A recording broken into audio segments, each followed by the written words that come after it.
என்னுடைய அனுபவத்துல உங்களுக்குலாம் ஒண்ணு தெரியுமா? நானும் உங்களை மாதிரி தான் வந்து அரசு பள்ளியில தமிழ் மீடியத்துல உங்களை மாதிரியே படிச்சு வளர்ந்தேன். இங்க நான் நிக்கிறதுக்கு முக்கியமான காரணம் அரசு பள்ளி தான். தமிழ் வழி கல்வியில படித்தத பெருமையா எப்பயுமே சொல்லுவேன். என்னோட சிந்தனை எல்லாமே தமிழ்ல இருக்கும். இங்க நான் முக்கியமா நிக்கிறதுக்கு காரணம் என்னுடைய ஆசிரியர்கள். நான் வந்து தனிமையா இருக்கும் பொழுது என்ன ஒரு ஸ்கூல்ல ஒரு சின்ன ஒரு லைப்ரரி இருக்கும். அந்த லைப்ரரிக்குள்ள போய் உள்ள விட்டாங்க. அப்ப அப்படியே படிக்க ஆரம்பிச்சது. அப்ப என்னோட டீச்சர் சொல்லும்போது, நீ எப்பெல்லாம் வந்து சோகமா இருக்கியோ அப்பெல்லாம் வந்து நல்ல தலைவர்களுடைய புக்கெல்லாம் கையில கொடுத்தாங்க. அப்படி கையில கொடுத்த புக்கு தான் ஃபர்ஸ்ட் பேரறிஞர் அண்ணாவுடைய புத்தகம், புரட்சியாளர் அம்பேத்கருடைய புத்தகம்.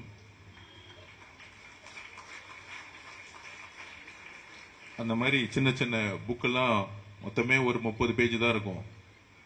நான் வந்து 9th ஸ்டாண்டர்ட் 10th ஸ்டாண்டர்ட்ல குட்டி குட்டி லைப்ரரியில வச்சிருப்பாங்க. இப்ப கூட ஒரு நல்ல நிகழ்வு, சால்வா போடாம எல்லாத்துக்கும் புக்கு கொடுத்தாங்க. அதை எல்லா அரசு துறைகளிலும் எல்லா அரசியல்வாதிகளும் எல்லா அமைச்சர்களும் எம்எல்ஏக்களும் பின்பற்றணும். அதை நான் பின்பற்றும் போது இந்த 60 நாள்ல கிட்டத்தட்ட எனக்கு ஒரு 2000-3000 புக்கு வந்திருக்கு. அது அப்படியே வந்து அரசு பள்ளியில ஒரு லைப்ரரியில எல்லா அரசியல்வாதிகளும் எல்லா அமைச்சர்களும் கொடுக்கும் பொழுது ஒரு சிறிய நூலகம், ஒவ்வொரு ஸ்கூலருக்கு ஒரு சிறிய நூலகம் ஒரு சிந்தனைகளை உருவாக்கும். ஒரு சின்ன ஸ்பார்க் தான். அப்படி என்னோட ஆசிரியர்கள் லைப்ரரியில, சின்ன லைப்ரரியில மொத்தமே ஒரு 100 புக்கு தான் இருக்கும். நான் இருக்கும் பொழுது விவேகானந்தரோட புக்கு இருந்துச்சு. அந்த மாதிரி சிறு சிறு நூலகத்துல படிச்சு ஒரு சிந்தனை வரும்போது அங்கிருந்து உருவான சிந்தனைகள் தான் நான் இங்க நிக்கிறதுக்கான காரணம். பொதுவா தனியார் பள்ளிகள், அரசு பள்ளிகள், பொதுவா பணம் இருக்கிறவங்க தனியார் பள்ளிகள் போவாங்க. வசதி குறைந்த ஒடுக்கப்பட்ட ஏழை மக்களுடைய இடம் எப்பொழுதுமே அரசு பள்ளியா இருக்கும். அப்படி ஏழ்மையில் இருக்கும் பொழுது நான் அரசு பள்ளியில் படிக்கும் பொழுது இன்னைக்கும் நினைவுகள் இருக்கு.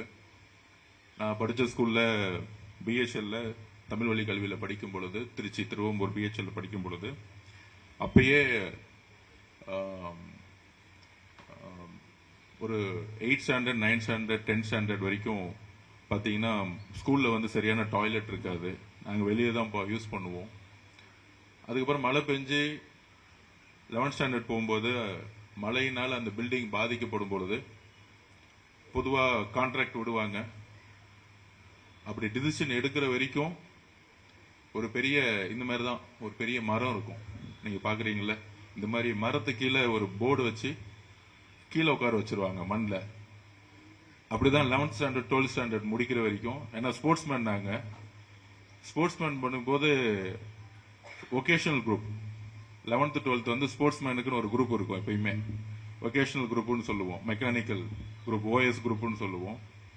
அப்படி ஸ்போர்ட்ஸ்மேனுக்காக ஒரு மெக்கானிக்கல் குரூப் படிக்கும் பொழுது அந்த first group, second group, third குரூப்புக்கெல்லாம் வந்து நல்ல கிளாஸஸ் இருந்துச்சு. 4th குரூப்ல அங்க மழைனால பாதிக்கப்பட்ட பிறகு அந்த பில்டிங் கட்டுறதுக்கு ஒரு முடிவு எடுக்கிறதுக்குள்ள நான் 12th முடிச்சிட்டேன். அப்ப 11th 12th பாத்தீங்கன்னா மரத்தடி கீழே இந்த மாதிரி உக்காந்து மண்ணில் உக்காந்து கிளாஸ் போகும்போது உட்காந்து படிச்சுட்டு இருந்தோம். சரியான டாய்லெட் வசதி கிடையாது. ஆனால் இன்னைக்கு இந்த துறையோடைய அமைச்சராக இருக்கவர் இதை உணர்ந்து, இங்க இருக்கக்கூடிய ஆட்சியர் உணர்ந்து, இப்படி அரசு பள்ளியில இந்த சென்னையோடைய இன்சார்ஜ் மினிஸ்டர் நானு.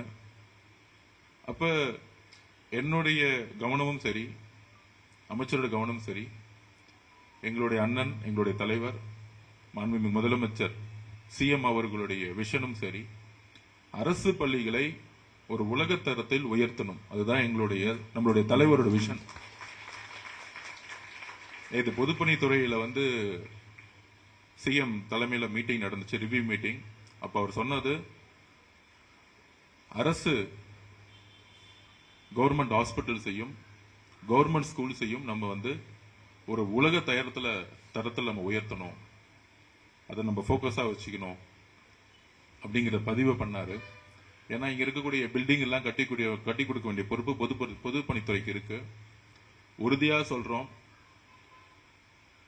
இப்ப இருக்கக்கூடிய அமைச்சர், நாங்களும் சரி எங்கள் தலைவரும் சரி, ஒவ்வொரு ரூபாயும் நம்மளுடைய சகோதர சகோதரிகளுக்கு பள்ளியில் படிக்கக்கூடிய ஏழை ஒடுக்கப்பட்ட ரொம்ப ரொம்ப அடித்தளத்து வரக்கூடிய மக்களுடைய கனவு உரிமைங்கிறது கல்விதான் முதல்ல.